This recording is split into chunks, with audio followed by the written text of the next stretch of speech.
Sir cinema ಮಾತ್ರ super ಆಗಿದೆ. ದಯವಿಟ್ಟು ಎಲ್ಲರೂ ಬಂದು ಥಿಯೇಟ್ರ್ ಸಿನಿಮಾ ನೋಡಿ. ನಾಯಿ ಯಾರ್ಯಾರು ಸಾಕಿದ್ದೀರಾ ಅದು ಬಂದು ವೀಕ್ಷಿಸಿ ಮೂವಿ. ಆಮೇಲೆ ನಿಮಗೆಲ್ಲ ಅರ್ಥ ಆಗುತ್ತೆ. ಆಮೇಲೆ ಸರ್ ನಾನು ನಾಯಿ ಫ್ರೈ ಮೇನೆ ಅರ್ಥ ಆಯ್ತಾ. ನಾನು ನಮ್ಮ ತಂದೂರಿ ಪ್ಯಾಲೇಸಲ್ಲಿ ನಮ್ಮದು ನಾಗರಬಾವಿ ತಂದೂರಿ ಪ್ಯಾಲೇಸ್ ಇದೆ, ಅಲ್ಲೂ ನಾನು ನಾಯಿ ಸಾಕಿದ್ದೀನಿ. ನಾನು ಊಟ ಹಾಕ್ತಾಯಿದ್ದೀನಿ.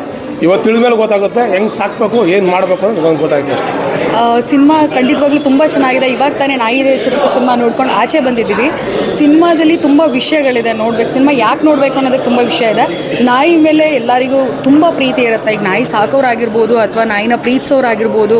ಈಗ ನಾವು ಸುಮ್ಮನೆ ರೋಡಲ್ಲಿ ಹೋದ್ರೂ ಹೆಣ್ಮಕ್ಳಿಗೆ ಅದರಲ್ಲೂ ನಾಯಿ ಅಂದರೆ ತುಂಬ ಇಷ್ಟ ಆಗುತ್ತೆ. ಪ್ರಾಣಿಗಳು ಅಂದರೆ ನಾವು ಇಷ್ಟಪಡೋದ್ರ ಜೊತೆಗೆ ಎಷ್ಟು ಕೇರ್ ಮಾಡಬೇಕು, ನಾಯಿ ಕಚ್ಚಿದ್ರೆ ಅಥವಾ ಏನಾಗುತ್ತೆ ಫ್ಯೂಚರಲ್ಲಿ ಅಂತ ನನ್ನ ತುಂಬ ರೇಬೀಸ್ ಬಗ್ಗೆ ಒಂದು ಅವೇರ್ನೆಸ್ ಇದೆ ಸಿನಿಮಾದಲ್ಲಿ. ಸಿನಿಮಾ ತುಂಬ ಚೆನ್ನಾಗಿ ಬಂದಿದೆ. ನಾಯಿ ಇದೆ ಎಚ್ಚರಿಕೆ ಮಾನಸಗೌಡ ಅವರಂತೂ ತುಂಬ ಚೆನ್ನಾಗಿ ಆ್ಯಕ್ಟ್ ಮಾಡಿದ್ದಾರೆ. ಪ್ರತಿಯೊಬ್ಬರು ತುಂಬ ಚೆಂದ ಆ್ಯಕ್ಟ್ ಮಾಡಿದ್ದಾರೆ. ಮನುಷ್ಯನಿಗಿಂತ ನಾಯಿಗೆ ನಿಯತ್ ಎಷ್ಟಿದೆ ಅನ್ನೋದನ್ನ ಈ ಸಿನಿಮಾದಲ್ಲಿ ನೋಡ್ಬೋದು. ಎಲ್ಲರೂ ಬಂದು ಸಿನಿಮಾ ನೋಡಿ ಅಂತ ಕೇಳ್ತೀವಿ. Thank you. ಭಾಳ ಇಂಟ್ರೆಸ್ಟಿಂಗ್ ಆಗಿದೆ ಸಿನಿಮಾ. ಸೌಂಡಿಂಗ್ಸು ಎಫೆಕ್ಟ್ ಇರ್ಬೋದು, ವಿಜುವಲ್ ಎಫೆಕ್ಟು ಎಲ್ಲವೂ ಕೂಡ ಭಾಳ ಚೆನ್ನಾಗಿದೆ. ಕನ್ನಡಕ್ಕೆ ಇದೊಂದು ಹೊಸ ರೀತಿಯ ಸಿನಿಮಾ ಆಗುತ್ತೆ ಖಂಡಿತವಾಗಿ. ಒಳ್ಳೆ ಸ್ಟಾರ್ ಕಾಸ್ಟ್ ಇದೆ. ಸೊ ನೀವೆಲ್ಲರೂ ಕೂಡ ನೋಡಿ ಬಂದು ನೋಡಿ. ನಿಮಗೆಲ್ಲೂ ಕೂಡ ಈ ಸಿನಿಮಾ ಬೋರ್ ಆಗಲ್ಲ ಅಂತ ನಾನು ಹೇಳ್ತೀನಿ. ನನ್ನ ರೋಲ್ ಕೂಡ ಭಾಳ ಚೆನ್ನಾಗಿ ಇಂಟ್ರೆಸ್ಟಿಂಗ್ ಆಗಿದೆ. ಇಡೀ ಸಿನಿಮಾ ಕ್ಯಾರಿ ಔಟ್ ಆಗುತ್ತೆ. ಸೊ ನೀವೆಲ್ಲರೂ ಕೂಡ ಬಂದು ನೋಡಿ. ಮೆಸೇಜ್ ನೋಡಿ, ರೇಬೀಸ್ ಬಗ್ಗೆ ಈ ಸಿನಿಮಾ ಇದೆ. ಈಗ ಇದು ಇಂಡಿಯಾದಲ್ಲೇ ನೀವು ನೋಡಿದರೆ ಒಂದು 60,000 ಜನ ರೇಬೀಸ್ಗೆ ಎಫೆಕ್ಟ್ ಆಗಿ ಸಾಯ್ತಾ ಇದ್ದಾರೆ.